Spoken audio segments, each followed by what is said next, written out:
Chama cha utume wa Fatima kilianzishwa na Monsignor Harold V.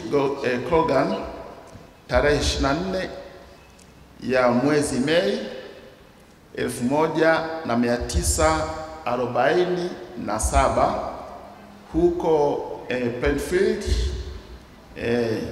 New Jersey nchini Marekani.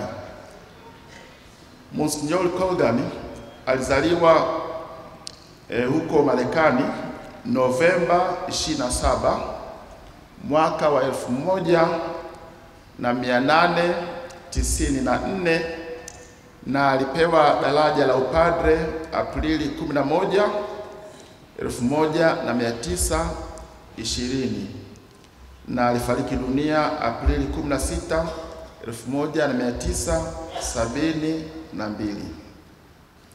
Historia ya kuanza kwa chama hiki cha utume wa Fatima ulimwenguni ilianza na ugonjwa wa padre huyo Colgan. Siku moja padre huyu alipatwa na ugonjwa wa moyo, hivyo alilazwa katika hospitali ambako madaktari wake waliamini kwamba iwapo padre Colgan angepumzika kitandani kimya kabisa na bila kubugudhiwa na mtu yeyote, angeweza kuishi kwa muda wa miezi 6 mingine. Baadaye mnamo Disemba 8, 1946, kwa kweli ni sikukuu ya Maria ikiingia dhambi asili, Padre Colgan aliomba apelekewe sanamu ya Mama Bikira Maria akiwa mgonjwa hospitalini. Akiwa peke yake katika chumba chake hospitalini, Padre Colgan alimuomba Mama Bikira Maria amuombee kwa Mungu Baba ili afya yake irudi katika hali njema.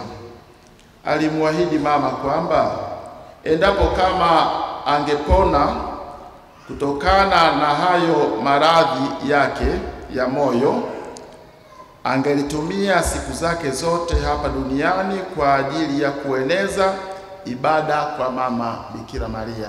Kwa hiyo aliweka ahadi, mama, ukiniponya tu na kuahidi. Na wewe pia unaweza kusali sala kama hiyo katika shida zako. Mama Bikira Maria, mwanangu huyu akipona tu nitamtoa sadaka au padri, nitamtoa sadaka au sister. Sio mbaya kuomba pia kwa sala imani. Wiki moja baada ya kutoa ahadi kwa Mama Bikira Maria, mama wa Mungu, Padre Colgan aliruhusiwa kuondoka hospitalini na kurudi nyumbani akiwa amepona kabisa. Elewa maana ya kupona kabisa, sio tu kupona kabisa. Anaweza kutoka uwanjani akacheza mpira, akarukaruka na kadhalika. Monsignor Colgan alikuwa amekwisha soma sana kuhusu Bikira Maria na kuhusu tokeo la Fatima kwa watoto watatu, Lucia, Francisco na Jacinta, na hasa alianza kuhamasisha watu hasa kusali rozari kila siku kama jinsi Mama Bikira Maria alivyokuwa ameagiza. Kwa hiyo kama Papa Pius wa 12 alivyosema, mji wa Fatima ni uthibitisho wa Injili na kwamba Fatima ni toba kwa maondoleo ya dhambi. Monsignor Colgan alifahamu kwamba Fatima inao utajiri wa imani na kwamba mafundisho yake kwa dunia kupitia watoto watatu ni msingi wa mafundisho ya imani Katoliki. Kwa hiyo aliamua kueneza ibada ya Mama Bikira Maria kama alivyomwahidi alipokuwa mgonjwa hospitalini. Alianza mahubiri yake kuhusu ujumbe wa mama yetu Bikira Maria Fatima katika parokia yake ya Bikira Maria, na alianza mahubiri hayo ni tarehe 24 mwezi wa 5 mwaka 1947 aliposema, tukiwa jeshi la Blue Army. Blue Army maana yake ni jeshi la blue. Maana yake zamani iliitwa Blue Army, jeshi la blue. Kama mavazi hayo, unavaa mavazi hayo. Dhidi ya Red Army, jeshi jekundu. Kwa hiyo aliunda jeshi la blue litakalopambana na jeshi jekundu. Maana yake ni sera ya ukomunisti iliyokuwa imelenga katika kutokomeza Ukristo hasa Katoliki hapa duniani. Kwa hiyo kaunda jeshi la blue ili kulimaliza jeshi jekundu.